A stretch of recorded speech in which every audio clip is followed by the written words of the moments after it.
Siri, berapa suhu di sini? It's minus 47 degrees outside.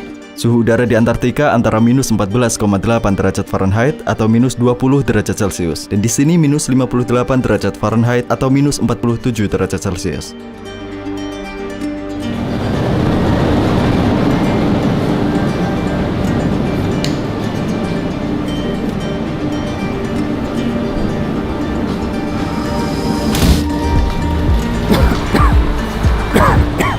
Paru-paru kami tidak terbiasa, makanya kami terbatuk. Cuaca di sini sangat dingin dan kering. Ada banyak orang yang tinggal di sini, sekitar 300.000 jiwa.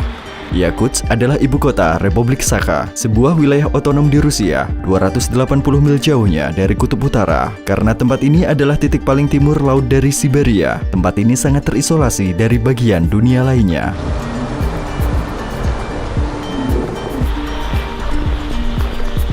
Suhu di luar sekitar minus 50 derajat Celcius. Titik didih air ini adalah 100 derajat Celcius. Seperti yang kalian lihat, airnya langsung berubah menjadi kristal es. Suhu udara terendah yang pernah terukur di wilayah ini adalah minus 71,2 derajat Celcius. Seolah-olah tempat ini adalah planet lain. Pisang yang ditinggalkan di luar bisa berubah menjadi palu dalam hitungan menit. Orang-orang tidak bisa memakai kacamata berbingkai logam di sini karena logam bisa menempel pada kulit mereka, dan jika mereka ingin melepas kacamata mereka, daging mereka bisa robek. Ini adalah potongan daging yang sangat mirip dengan daging manusia. Mari kita tempelkan pada logam.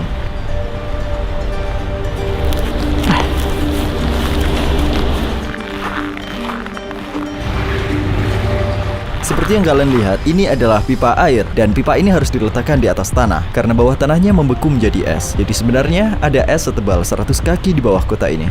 Lihat, sungai ini benar-benar membeku. Selama era Soviet, orang-orang yang menentang gagasan Stalin diasingkan ke wilayah Republik Sakha. Mereka adalah politisi, pengusaha, dan lain-lain. Sebenarnya, sebagian dari orang-orang yang tinggal di Yakutsk ini adalah keturunan mereka. Jadi tempat ini dulunya adalah tanah pengasingan. Sekarang ada kehidupan kota di sini, namun kita bisa menyebut kehidupan di sini sebagai neraka es, mendorong batas-batas kemampuan tubuh manusia. Tidak peduli seberapa tebal pakaian kita, tidak akan cukup untuk menjadikan tubuh kita hangat.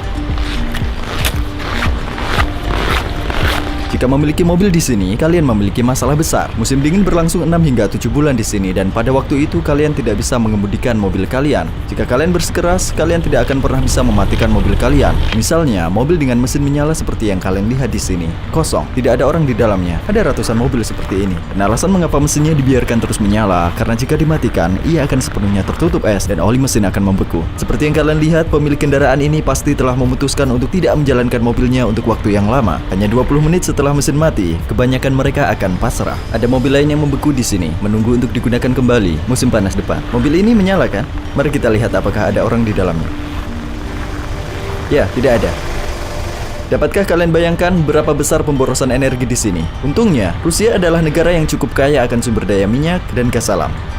Lihat, pipa knalpot ini dipanjangkan menggunakan pipa luar. Bahkan asap knalpotnya membeku juga. Sebegitu dinginnya di sini.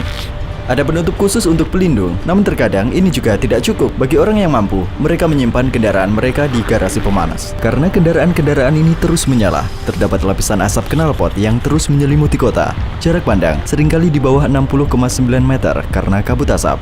Rumah-rumah di sini memiliki arsitektur yang benar-benar berbeda. Alasan mengapa bangunan dibangun di atas pilar adalah karena tanahnya tertutup es, dan ada kemungkinan es tersebut bergeser atau bergerak. Rumah-rumah tua mulai miring setelah 1 dekade atau lebih karena jumlah esnya yang meningkat atau menurun. Rasanya seperti ditusuk jarum. Hal terburuk yang bisa terjadi adalah terkena radang dingin karena lemari es beroperasi pada suhu sekitar 4,4 derajat Celcius dan freezer pada suhu minus 20 derajat Celcius. Kami dapat dengan yakin mengatakan bahwa semua tempat di sini dapat berfungsi sebagai freezer berteknologi tinggi karena suhu di sini adalah minus 50 derajat Celcius. Itu sebabnya sebagian orang dapat menyimpan buah atau daging hanya dengan menggantungnya di luar jendela seperti itu. Bisakah aku membuat kereta luncur dengan ini?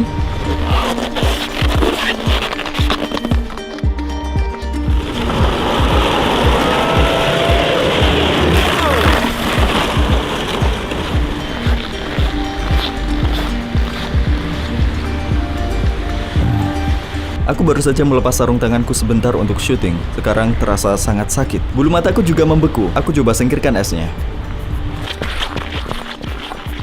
Jika kalian di luar selama lebih dari 15 menit, kalian akan mengalami gejala seperti kulit terbakar dan kesulitan bernapas.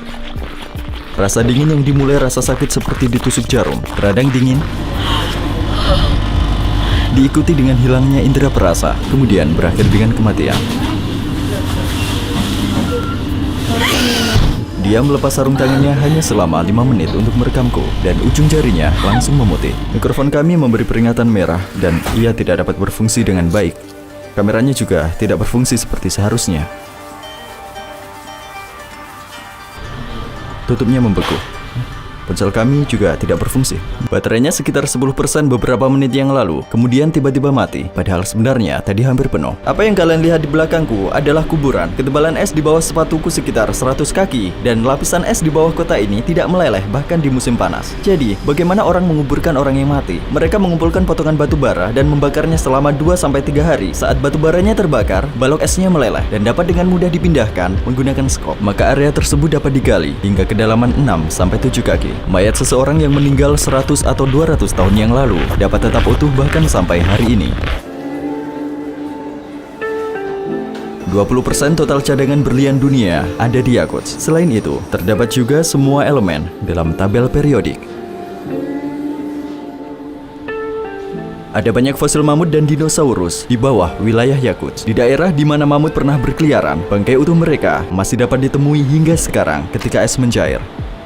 Di tempat ini, di mana orang-orang tidak bisa bertani atau bercocok tanam, mereka mengkonsumsi ikan. Salah satu fitur terpenting dari pasar ini adalah mereka memajang ikan di kios-kios umum, bukan kulkas, karena suhu di luar jauh lebih dingin daripada kulkas manapun.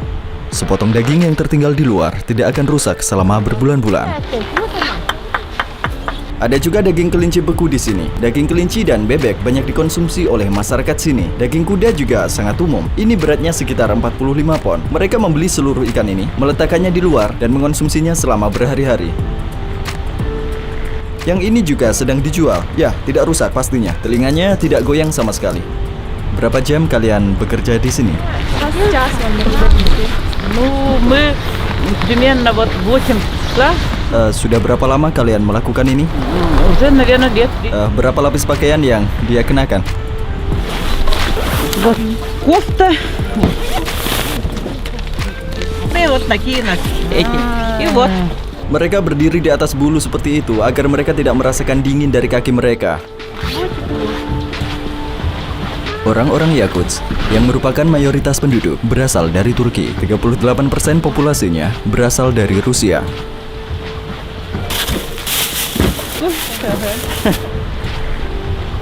Hanya ada anjing jenis itu di sini. Sayangnya, kucing tidak bisa bertahan hidup. Hanya mamalia dengan bulu yang sangat tebal.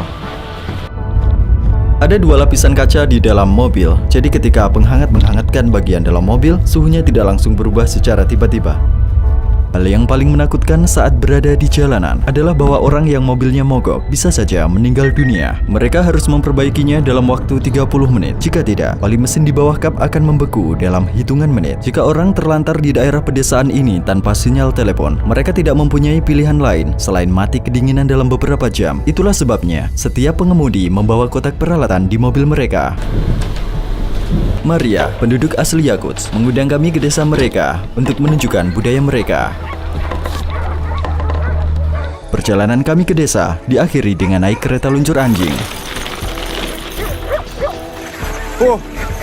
Selama kami berada di atas kereta luncur anjing, aku hampir kehilangan satu telingaku karena terkena angin dan dingin. Maria baru saja menerima kami di rumahnya yang berada di pedesaan. Kita akan mengenal lebih dekat tentang orang-orang Yakuts yang misterius ini. Kau bisa lihat hampir setebal jariku. Rasa sakitnya tak tertahankan. Aku tidak bisa merasakannya. Mati rasa. Lihat telingaku yang satunya, jauh lebih tipis. Kuda-kuda di sini jauh lebih pendek dari kuda-kuda normal. Tubuh mereka dikondisikan agar menjadi lebih pendek. Dengan demikian, mereka bisa membuat diri mereka lebih hangat. Lebih sedikit permukaan tubuh yang terpapar udara dingin. Mereka memberi kami pakaian mereka sendiri dan kami membungkus diri kami.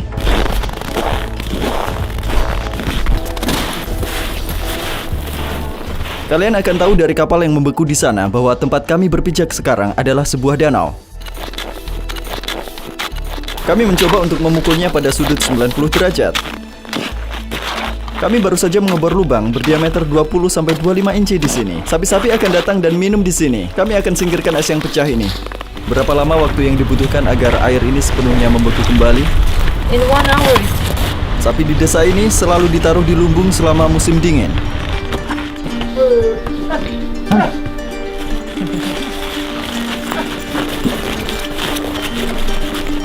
Apakah mereka tidak pernah merasa kedinginan? They do, of course.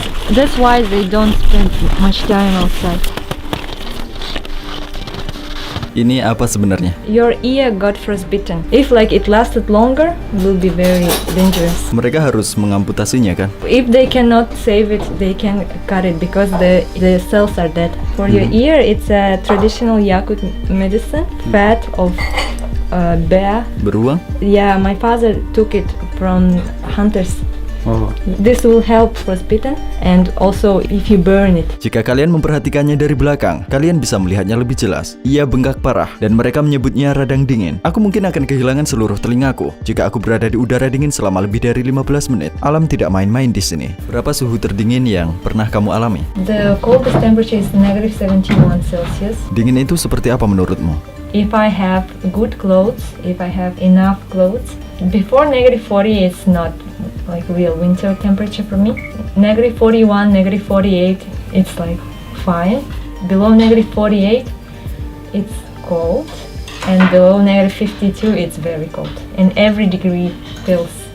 The funny thing is like cold weather feels like fire, like burning. Ya, itu benar.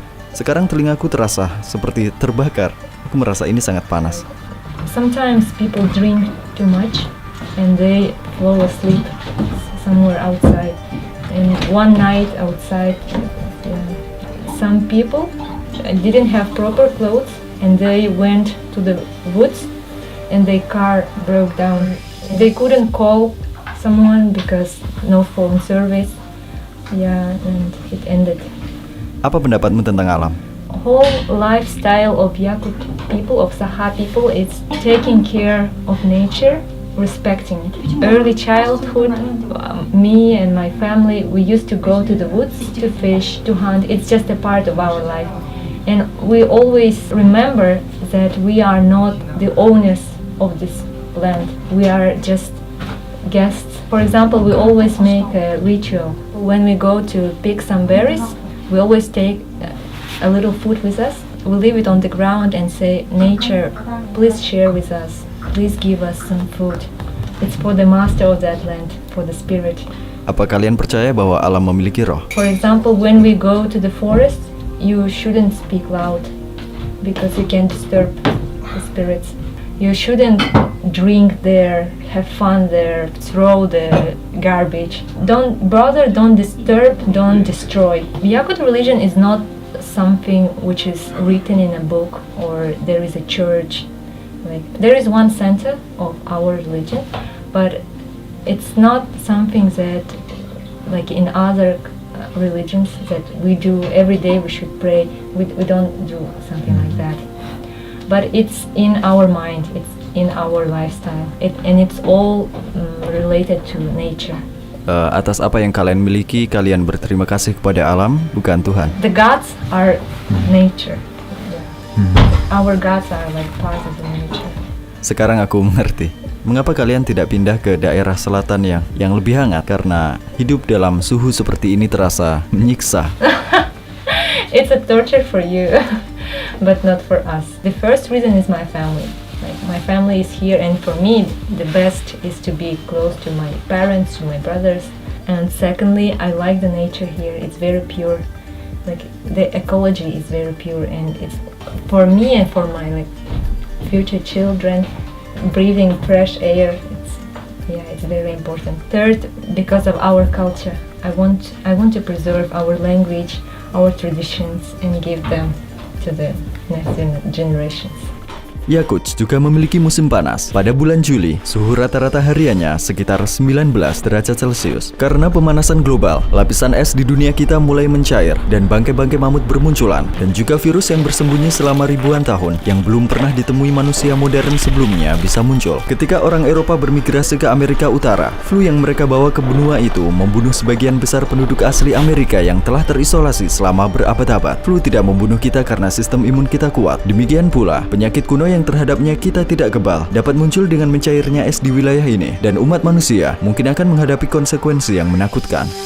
Terima kasih sudah menonton. Video ini adalah episode pertama dari serial dokumenter traveling. Aku mengunjungi tempat-tempat unik yang tidak diketahui banyak orang dan membuat film dokumenter mengenai tempat-tempat tersebut dengan pendekatan yang komprehensif. Video berikutnya di kanal ini juga masih dari Yakuts. Aku melakukan 8 percobaan es pada suhu minus 55 derajat Celcius. Telur dan mie membeku, pakaian basah, dan bermain bowling dengan balon air. Jika kalian tidak ingin ketinggalan video ini dan ingin menonton semua video kami, pastikan kalian subscribe. Jika kalian ingin mendukung aku dan timku untuk biaya perjalanan, sekarang aku telah mengaktifkan tombol gabung di kanal YouTubeku. Kalian bisa mengklik tautan yang ada di kotak deskripsi video ini dan membantu kami membuat film dokumenter independen dengan pendekatan yang komprehensif. Aku juga ingin berterima kasih kepada timku karena telah membuat proyek ini bersamaku. Sampai jumpa untuk sekarang. Ruhi Chanet pernah di sini.